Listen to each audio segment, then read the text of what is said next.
ఒక నగరం సముద్రంలో మునిగిపోయింది. దేవుడే నిర్మించాడని మన పురాణాలు చెప్తున్నాయి.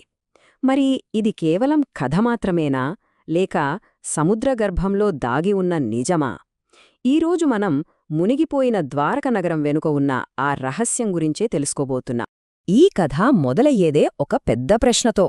మన ప్రాచీన ఇతిహాసాల్లో చెప్పినట్టు ఒక దేవుడు నిర్మించి ఆ తర్వాత సముద్రం మింగేసిన ఆ దివ్య నగరం నిజంగా ఉందా? ఈ ప్రశ్న దశాబ్దాలుగా పురావస్తు శాస్త్రవేత్తలను వెంటాడుతూనే ఉంది. మన హిందూ పురాణాలు ఏం చెప్తున్నాయంటే, శ్రీకృష్ణుడి రాజధాని ద్వారక ఒక స్వర్ణనగరం, అద్భుతంగా ఉండేదట. కాని దాని ముగింపు చాలా విషాదంగా జరిగింది. మహాభారతం చెప్పినట్టుగా సముద్రపు అలలు ఆ అద్భుతమైన నగరాన్ని నిర్దాక్షిణ్యంగా తనలో కలిపేసుకున్నాయి. అయితే చూడండి, కొన్ని శతాబ్దాల పాటు ద్వారక అంటే అదొక కథ మాత్రమే. కాని 20వ శతాబ్దంలో ఒక పురావస్తు శాస్త్రవేత్త ఈ కథ వెనుక ఉన్న నిజాన్ని ఎలాగైనా తెలుసుకోవాలని నిర్ణయించుకున్నారు. అలల కింద వెతకడం మొదలుపెట్టారు. సరే, ఈ అన్వేషణకు నాయకత్వం వహించిన వ్యక్తి ఎవరో కాదు, డాక్టర్ ఎస్ఆర్ రావు. ఈయనే మన దేశంలో సముద్ర పురావస్తు శాస్త్రానికి అంటే మెరైన్ ఆర్కియాలజీకి పునాది వేశారు. 1983లో ఆయన టీం ఆధునిక ద్వారకా తీరంలోకి వెళ్ళింది. అలల కింద దాగి ఉన్న ఆ రహస్యాన్ని ఛేదించడమే వాళ్ళ లక్ష్యం.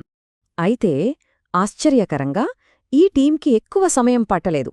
వెతకడం మొదలుపెట్టిన కొద్ది రోజులకే సముద్ర గర్భంలో మునిగిపోయిన ఒక పెద్ద నగరం యొక్క ఆనవాళ్లు, అద్భుతమైన ఆధారాలు దొరకడం మొదలయ్యాయి.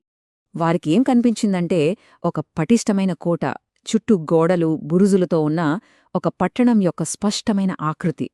మన పురాణాల్లో ఎలాగైతే చెప్పారో అచ్చమలాగే సముద్రం నుంచి కొంత భూమిని వెనక్కి తీసుకుని మరీ కట్టినట్టుగా ఆధారాలు కనిపించాయి. పెద్ద పెద్ద గోడలు, ఎంట్రన్స్ గేట్లు అన్నీ బయటపడ్డాయి. సరే, కేవలం నగరం ఆనవాళ్లే కాదు, సముద్ర గర్భంలో దొరికిన వస్తువుల్ని చూస్తే ఇంకో ముఖ్యమైన విషయం అర్థమైంది. అదేంటంటే, ఇది ఒకప్పుడు చాలా రద్దీగా ఉండే ఒక ప్రాచీన ఓడరేవనమాట. ఇక్కడ దొరికిన వాటిలో అందర్నీ ఆశ్చర్యపరిచినవి ఏంటో తెలుసా? రాతి యాంకర్లు. 1 కాదు, 2 కాదు, ఏకంగా 120కి పైగా. ఆలోచించండి, ప్రపంచంలో మరే పురావస్తు ప్రదేశంలోనూ ఇన్ని యాంకర్లు ఒకే చోట దొరకలేదు.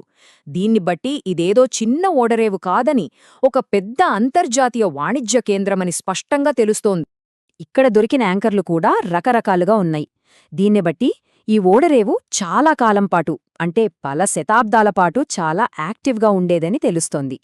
వేర్వేరు రకాల యాంకర్లు వేర్వేరు కాలాలకు, వేర్వేరు దేశాలతో జరిగిన వాణిజ్యానికి సాక్ష్యంగా నిలుస్తోంది. ఓకే, ఒక నగరాన్నైతే కనుక్కున్నారు, బాగుంది. కాని అది మహాభారతంలో చెప్పిన శ్రీకృష్ణుడి ద్వారకేనా అని నిరూపించడం అంత సులభం కాదు కదా. అసలు చర్చ, అసలు మిస్టరీ ఇక్కడే మొదలవుతుంది.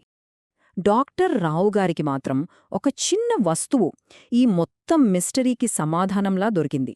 అదేంటంటే, ఒక శంఖంతో చెక్కిన చిన్న ముద్ర. దానిమీద 3 జంతువుల బొమ్మలున్నాయి. ఒక ఎద్దు, ఒక మేక మరియు ఒక యూనికార్న్.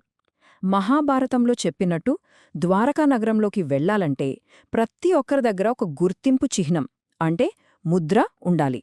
ఇదే ఆ ముద్ర అని ఆయన చాలా బలంగా నమ్మారు.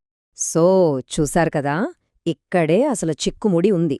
ఒకవైపు చూస్తే పురాణాల్లో చెప్పినట్టు కోటలున్నాయి, ఆ ప్రత్యేకమైన ముద్ర దొరికింది, ఇవన్నీ బలమైన ఆధారాలు. కాని మరోవైపు శాస్త్రవేత్తలు కొన్ని ముఖ్యమైన ప్రశ్నలడుగుతున్నారు. అసలొక పెద్ద నగరంలో కుండలలాంటి సాధారణ వస్తువులు ఎందుకు దొరకలేదు? ఇంకా ఈ నగరం కాలాన్ని లెక్కిస్తే మహాభారత కాలానికి దీనికి ఎందుకంత తేడా వస్తోంది? అయితే ద్వారక కథ ఇక్కడితో అయిపోలేదు. నిజం చెప్పాలంటే ఈ అన్వేషణ ఇప్పుడు ఒక కొత్త, అత్యంత ఆధునిక దశలోకి అడుగుపెడుతోంది. మన భారత పురావస్తు శాఖ అంటే ఏఎస్ఐ ఇప్పుడు లేటెస్ట్ టెక్నాలజీతో ఈ అన్వేషణను మళ్లీ మొదలుపెట్టబోతోంది. సోనార్ స్కానింగ్, నీటి అడుగున పనిచేసే రోబోట్లు, ఇలాంటివి ఉపయోగించి ఇంతకుముందు వెళ్లలేని లోతైన ప్రాంతాలను కూడా ఇప్పుడు పరిశోధించబోతున్నారు. ఈ కొత్త అన్వేషణ కేవలం శాస్త్రవేత్తల కోసమే కాదు, మనందరి కోసం కూడా. చరిత్రలో మొదటిసారిగా నీటి అడుగున ఉన్న ఈ అద్భుతాన్ని సాధారణ ప్రజలు కూడా చూసేలా ప్లాన్ చేస్తున్నారు. అంటే సబ్మెరైన్లో కూర్చుని మునిగిపోయిన ఆ నగరాన్ని మన కళ్లతో మనం చూసే రోజు బహుశా ఎంతో దూరంలో లేదు. సో, కొత్త టెక్నాలజీ, కొత్త సబ్మెరైన్లు సముద్ర గర్భంలోకి వెళ్తున్నప్పుడు మనం మళ్లీ మొదటికే వస్తున్నాం. పురాణమా, వాస్తవమా? బహుశా త్వరలోనే అలల కింద నిశ్శబ్దంగా ఉన్న ద్వారక తన మిగిలిన రహస్యాలను కూడా మనకు చెప్తుందేమో. ఏమంటారు?